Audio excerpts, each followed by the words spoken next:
Who's wrong and who's wronger? In this corner, followed by millions, James the Exploding Unicorn Breakwell. And in that corner, ignored by millions, Steve Dash Rinko Leavers.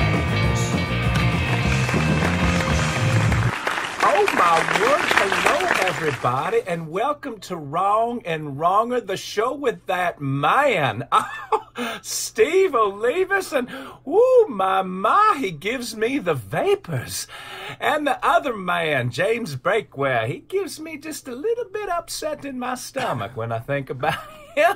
You are here, and my the Lord, you are with us. And James, we still got people showing up every week despite your apparent disgust at what I do every week. Whoa, I kicked my thing here. Don't quote me out of context. How are you doing tonight, man? I am suffering through yet another impersonation. At this point, people are complimenting your impersonations just to see me suffer. Like, that's the only possible reason. I think you're up to 2 people giving you positive feedback because they're just trying to torture me. So good for them. Well, one gave me a criticism on YouTube, so I gave him a big thumbs down. YouTube, it's brutal, man. It's brutal. Well, I still sift through the wreckage and look at all the feedback because I'm a glutton for that kind of pain. I don't know, because I don't have the fan base that you have. I have, like, people who like me. I don't have your people that are just out for blood. I thought after 10 minutes to save your marriage, I thought we learned never to read the comments. I thought that was our pact. God. I don't read the 10 minutes to save your marriage comments. Are you kidding? I'm not a fool. But this ain't 10 minutes. This is Wrong and Wronger. You are here and you are live with James and I, Breakwell the Exploding Unicorn, and I'm Steve Olivas, and every week in this show, right here on this channel, we debate topics that you probably cannot get through your week without knowing the answer to. And tonight, James, this is a listener-suggested topic, and one that I can't believe we haven't thought of yet. What are we going to debate tonight? We're going to do hamburgers versus hot dogs, and this debate is going back like years, apparently. Did you actually go back to make sure we didn't debate this at some point? Have you verified? Okay, that's good. I'm glad one of us did some prep work here, because I definitely did not. Well, our crack interns were on the job too, and I'm going to talk about your futile efforts every week, James, to try to trounce me. Now, you've got 1 million followers, and I've got like 8. And yet, this was only this... Oh, did you say what the topic is? I'm not even paying attention to what you say tonight. I don't know. I don't know if I actually said it or not. It's hamburgers versus hot dogs. Which is better? Hamburgers versus hot dogs. Which is better? And apparently, the listener suggested this a long time ago, and we did what we usually do. Probably didn't even read it, blew them off. But we got it again, and I thought it was great, and we're going to do it. But as we tend to do at the end of the show, we vote. We give numbers so that people can vote for who won the debate. And James, I don't understand the way this works, because now this week, all of the feedback was pointed in your direction. It was driving versus flying. You had driving, I had flying, and everybody, and there were a lot of comments, said that they would rather drive than fly, and yet you just barely squeaked out a victory again this week. I don't know how the Great Magnet works, but it seems to be at least leaning toward Olivas. It's a win is a win. I mean, you had the giant airline industry behind you with all their PR campaigns and advertising going on, and I just had little old me in a minivan. That's all I had going for me. And the people anymore, banded to... Okay, bad topic. Don't bring that up. That is a sore point. Just me in my 4-door sedan driving around. And yet I emerged victorious, honking my horn. So be it, Steve. You lost. Well, at least my whole identity wasn't torn from me during this last week of upheaval. I mean, just look at me, James. I am who I am. Your hat. The worst part of my week every week, besides getting the reminder on my phone that I have to talk to you, is 5 minutes before this podcast, you send me a picture of your stupid hat, and I have to envision what sort of ridiculous character you're going to make me suffer through for 2.5 minutes at the start of the show. Well, that should be the high point of your week because you think, oh, how I will be so entertained, and yet I have to look like I just bit into a lemon, which I have done, and it's not any fun. But yeah, so you've had a week of like a wrecking ball drive through, and fortunately you were able to just squeak out the victory in the poll last week. But this week, Fortune favors everyone except you, so I think I'm going to win this week. I've had so many other bad things happening that surely karma's going to balance out and give me a smashing victory this week with either hot dogs or hamburgers. Sure. That slingshot just keeps pulling back further and further, and when it goes, someone's going to get hurt. And his name is the Unicorn. All right, I have the Guam Quarter of Fate sitting on my thumb. And James, what do the two sides represent for you today? Heads, I'm hamburgers. Tails, I'm hot dogs. Oh, usually I can predict. That's the opposite of what I thought you were going to. All right, heads is hamburgers. It is up. I can barely see through the brim of this cap. All right, and it is actually hamburgers. You have heads, and it is heads. You have hamburgers. It is up to you to debate the beef. So for my opening argument, I would like to compliment you on once again forgetting the compliments. Damn it. You're old, you're senile, you can't... We have like 2 steps for this. A bad character at the start, you give me a compliment, we flip a coin. That's all you have to do. It's the easiest job in the world. And yet you forget. I'd like to compliment you for showing up here at all, for wearing a shirt, for getting partially dressed. That's... Really, you're exceeding expectations, and the fact that you can't remember that other step but a compliment, it's water under the bridge. Just be happy that I'm not talking like I'm in the mob, because I was just downstairs watching an episode of The Sopranos that I got my wife the box set for Valentine's Day because I am a hopeless romantic at heart.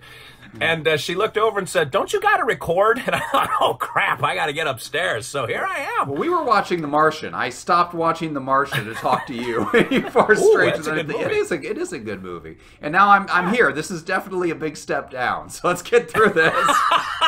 Well, it's almost like for me talking to a Martian, so you do the math on that one. And I want to compliment you on living through your week, as I opened your newsletter this morning, and I was reading it while we were texting this morning, and then it suddenly occurred to me, ooh, Breakwell's actually suffering inside. Now's when I make my move, because there's blood in the water. But you're still here, and you're still standing. So good on you to look life right in the eye and say, "Kiss my patootie." And for the record, since most of you don't subscribe to my newsletter, the daycare we go to closed. What? And I had to give my minivan to my wife, which is pretty devastating, because I'm a big minivan guy. So yeah, it's not like I had a death in the family or something. But losing the minivan was kind of like dying inside. So yeah, more or less the same. And so just... much worse than your kids having to adjust to a new lifestyle, but you without the minivan, that took front and center stage for you. It did. I've been thinking about getting a motorcycle, maybe. I have to haul one kid to daycare. Just put a car seat on the back of that. That'd be perfect. Oh, your midlife crisis is hitting you one midlife too soon. All right. Well, that's good. That means that you're on the back nine, and pretty soon you'll die before me, and then I will reign ultimately victorious. You wish. Because I have hamburgers, and this argument writes itself. How many hamburger joints are there out there versus hot dog joints? Like, hot dog is something you get at a stand on a corner for $1. A hamburger is something you go to a restaurant for. You can get a hamburger at almost any restaurant in the country. From fast food to like 5-star resort, every place has a hamburger. Not all of them have hot dogs. Hot dog is the garbage food you put on the kids menu for when your kids won't eat anything else. You got chicken tenders, you got grilled cheese, you got hot dog. That's all it is. Are you scribbling frantically over there? Are you fighting a dog? What is that noise? Yes, what are you doing? I don't have any paper. I'm writing on the side of a box. God dang it. Fine, go. You're this far from being homeless. Just right on the side of your refrigerator box you live in. It's it's hamburgers, and there's so much more customizable. With the hot dog, you got the foot long. That's it. There's 2 varieties. Hamburgers, you can stack them 3 patties high. You can have pizza burgers. You can have mozzarella burgers. You can have any kind of burger you want. You can have a bunless burger and just eat the hamburger bun and be keto friendly or whatever if you want to live past 40. Whatever you're into. I think it's keto, but whatever. You know what? I'm just gonna pronounce words how I want because I have hamburgers, and hamburgers are a winning argument. I don't know what you can possibly say to contradict that.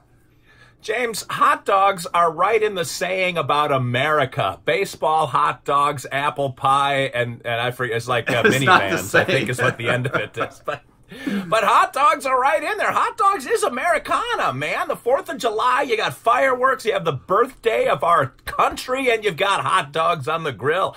The beautiful thing about hot dogs is, one, they are kind of a thing of beauty.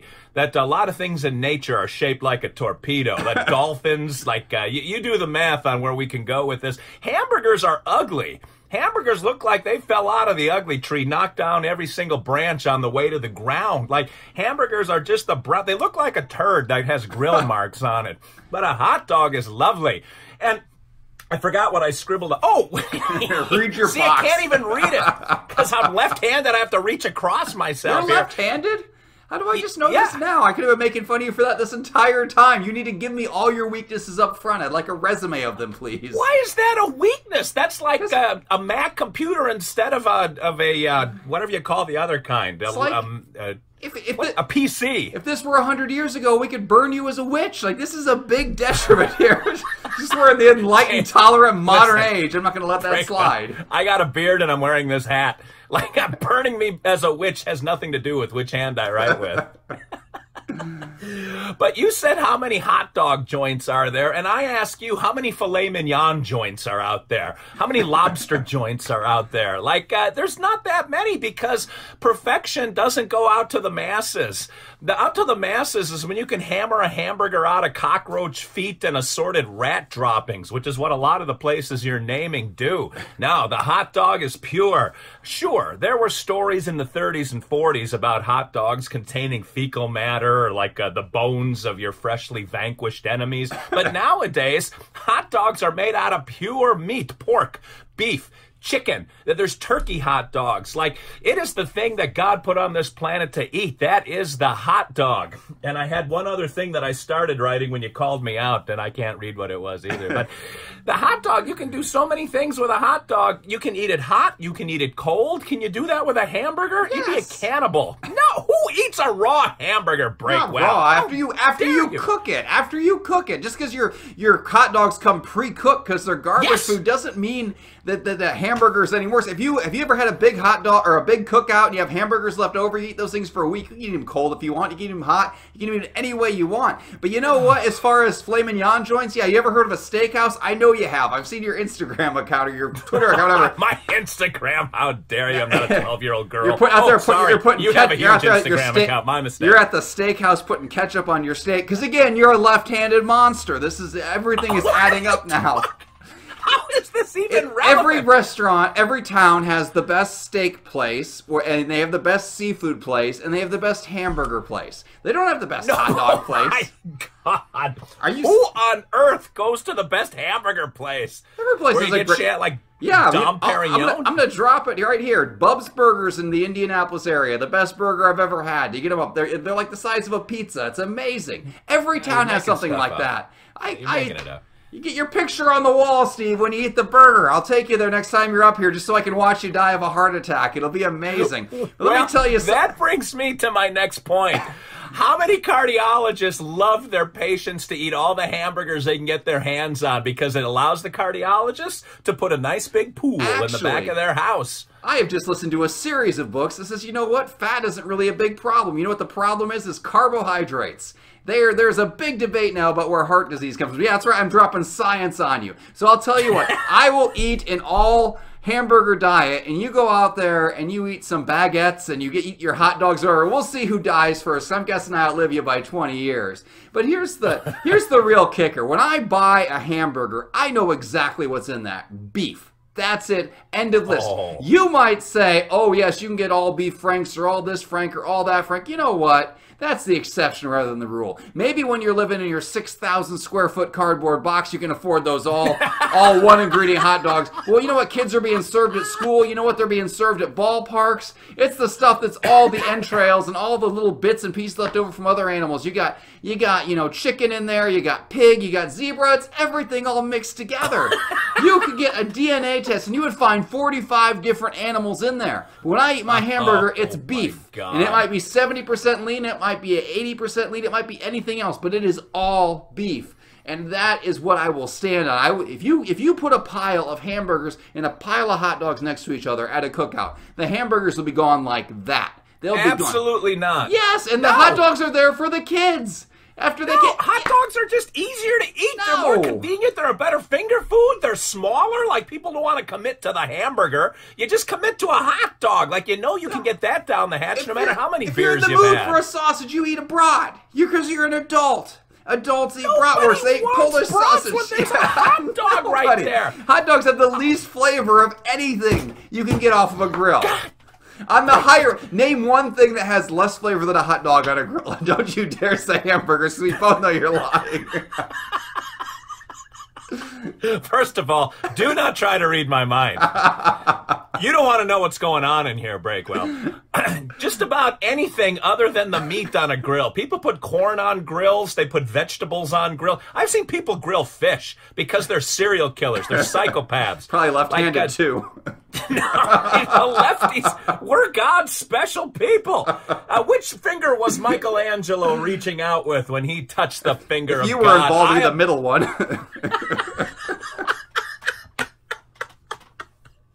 Damn it. All right. Roll your dice, your devil dice, and let's figure out we brought this right into the Bible, where hot dogs came from. All right, so hamburgers were listed as the food of the devil. If you want know how many hamburgers he eats? Stop 6. talking. Then 6, and then 6. 28. If you want to vote for hamburgers and flavor, vote for 28. If you want to vote for garbage sausage meat, this swept off the factory floor and compressed into a hot dog, vote for 38. If you want to throw your vote away on a random option, vote for 29. All right. So if you want to vote for James, even though so few of you do, despite all of your big talk about how you agree with James, go to 28. If you want to vote for Steve and hot dogs and simplicity, back to the days of yore. Back to the days of just simple picnics with hot dogs and apple pie and big wedges of watermelon when it's hot outside and you're about to go down to the swimming hole. I am a perfect 10 above James. You figure out why the dice favor Steve. But vote for Steve. You can say whatever you want in the comments, but you know when you hit the vote button, you're going to hit 38. And then if you want to throw your vote away, notice how close to Breakwell's number that one is? 28 and 29. Coincidence? I think not, my friend. All right. Well, the dice have spoken, and it's time for you to speak. Subscribe to all of our channels. We got this on SoundCloud and Stitcher and iTunes, and there's Spotify, and we're on YouTube, of course. But you got to hit the subscribe. A lot of you are listening and watching without hitting that subscribe button. Because they're smart. I know you're out there. I don't know that they're smart if they're listening and watching. Oh, God. This is why we don't have anybody watching. I didn't say that out loud. Don't worry. I'm sure we can edit that out in post somewhere. Yeah, in fact, I'm going to say you said it. That nobody knows. I mean, me and you, now that I got the beard going, people can't tell us apart, James. I'm glad to see you're imitating my style, but you'll never match up. Well, until next week. And it's going to be another barn burner next week. And if anybody wants to suggest topics, I'm always open because I'm going to win. But this is Steve Olivas, Dr. Steve, for James the Exploding Unicorn Breakwell, who I can't seem to point to on a consistent basis, but I think I got him over there this time, saying thanks for watching, thanks for listening, hit the subscribe button, and always remember as you're going through your week with a song in your heart and wrong are on your phone, that 2 wrongs can make a right.